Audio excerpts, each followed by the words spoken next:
ప్రధానమంత్రి గారు మన మన్ కీ బాత్‌లో చెప్పిన ముఖ్యమైన విషయాలను ఈరోజు తెలుసుకోబోతున్నాం. మన ఆదివాసీ సమాజాల నుండి భగవాన్ బిర్సా ముండా, కొమురం భీం వంటి గొప్ప వ్యక్తుల చరిత్రలు చదవాలని ప్రధానమంత్రి పిలుపునిచ్చారు. ఈ క్రమంలో నిజాంకు వ్యతిరేకంగా పోరాడిన కొమురం భీం ధైర్య సాహసాలను నరేంద్ర మోదీ ప్రస్తావించారు.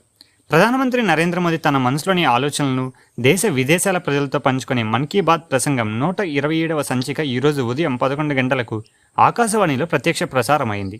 40 ఏళ్లు మాత్రమే జీవించిన కొమరం భీం అసంఖ్యాక ప్రజల హృదయాలపై చెరగని ముద్ర వేశారని, నిజాంకు వ్యతిరేకంగా పోరాడుతున్న వారిలో కొత్త శక్తి నింపారని నరేంద్ర మోదీ గుర్తు చేశారు. భగవాన్ బిర్సా ముండా జయంతిని పురస్కరించుకొని వచ్చే నెల 15వ తేదీన మనం ఆదివాసీ గౌరవ దినోత్సవం జరుపుకుంటున్నామని ప్రధానమంత్రి అన్నారు. సర్దార్ పటేల్ భారతదేశ అధికార వ్యవస్థను బలమైన పునాది వేశారని, దేశ ఐక్యత సమగ్రత కోసం ఆయన అద్వితీయ కృషి చేశారని ప్రధానమంత్రి నరేంద్ర మోదీ కొనియాడారు. సర్దార్ జయంతి అయిన ఈ నెల 31వ తేదీన దేశవ్యాప్తంగా జరిగే రన్ ఫర్ యూనిటీలో అందరూ పాల్గొనాలని పిలుపునిచ్చారు. మరియు సముద్ర పర్యావరణ వ్యవస్థలో మడ అడవులు కీలక భాగమని, సునామీ, తుఫాను వంటి విపత్తు సమయాల్లో ఈ మడ అడవులు చాలా సహాయకారిగా ఉంటాయని నిరూపితమైందని ప్రధానమంత్రి చెప్పారు.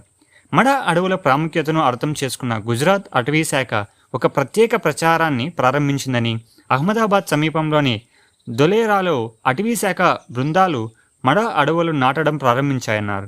పర్యావరణ వ్యవస్థలో డాల్ఫిన్ల సంఖ్య పెరిగిందని, పీతలు, ఇతర జలచరాలు కూడా పెరిగాయని తెలిపారు. ఛత్తీస్గఢ్లోని అంబికాపూర్ మున్సిపల్ కార్పొరేషన్ ప్లాస్టిక్ వ్యర్థాలను శుభ్రం చేయడంపై ఒక ప్రత్యేకమైన చొరవ ప్రారంభించిందని ప్రధానమంత్రి నరేంద్ర మోదీ తెలిపారు. అక్కడ ఒక గార్బేజ్ కేఫ్ను నిర్వహిస్తున్నారని, ప్లాస్టిక్ వ్యర్థాలను తీసుకొచ్చే వారికి కడుపు నిండా పూర్తి భోజనం అందిస్తున్నారని ప్రధానమంత్రి పేర్కొన్నారు. మరియు బెంగళూరులోని సరస్సులను పునరుద్ధరించడానికి ఇంజనీర్ కపిల్ శర్మ ప్రారంభించిన చొరవను కూడా ప్రధానమంత్రి తన మన్ కీ బాత్లో ప్రస్తావించారు.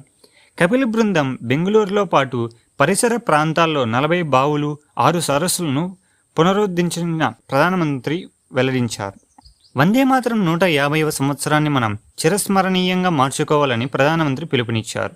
వచ్చే నెల 7వ తేదీన మనం వందే మాతరం 150వ సంవత్సర వేడుకల్లోకి ప్రవేశించబోతున్నామని, దేశవ్యాప్తంగా అనేక కార్యక్రమాలు జరుగుతాయని, ప్రజలు తమ సూచనలు వందే మాతరం 150 అనే ట్యాగ్తో తనకు పంపించాలని ప్రధానమంత్రి కోరారు. దేశం మొత్తం పండుగల ఆనందంలో ఉందని, ఇటీవల దీపావళిని జరుపుకున్న ప్రజలు ఇప్పుడు ఛత్ పూజలతో నిమగ్నమయ్యారని నరేంద్ర మోదీ అన్నారు. ఛత్ ఉపవాసం ఉండే మహిళలు అంకితభావంతో, నిష్ఠతో ఈ పండుగకు సిద్ధమయ్యే విధానం నిజంగా స్ఫూర్తిదాయకమని ఆయన అన్నారు.